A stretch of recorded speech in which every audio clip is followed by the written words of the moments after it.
দুঃখ ভারাক্রান্ত মন নিয়ে আপনাদের সামনে হাজির হয়েছি, কিন্তু দুঃখের বিষয় আজ দুঃখের সঙ্গে বলতে হয়, বাংলার ইতিহাস এদেশের মানুষের রক্ত দিয়ে রাজপথ রঞ্জিত করার ইতিহাস। 1952 সালে রক্ত দিয়েছি, 1954 সালে নির্বাচনে জয়লাভ করেও আমরা গদিতে বসতে পারি নাই।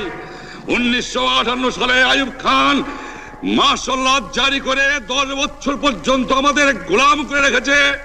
1967 সালে 6 দফার আন্দোলনের 7ই জুনে আমার ছেলেদের গুলি করে হত্যা করা হয়েছে।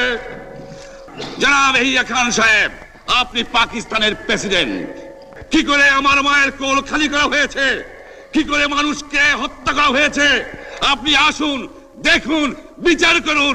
আমি প্রধানমন্ত্রিত্ব চাই না, আমরা দেশের মানুষের অধিকার চাই। আর যদি একটা গুলি চলে, আর যদি আমার লোকের উপর হত্যা করা হয়, তোমাদের উপর কাছে আমার অনুরোধ রইল, প্রত্যেক ঘরে ঘরে দুর্গ করে তোলো এবং তোমাদের যা কিছু আছে তাই নিয়ে প্রস্তুত থাকো।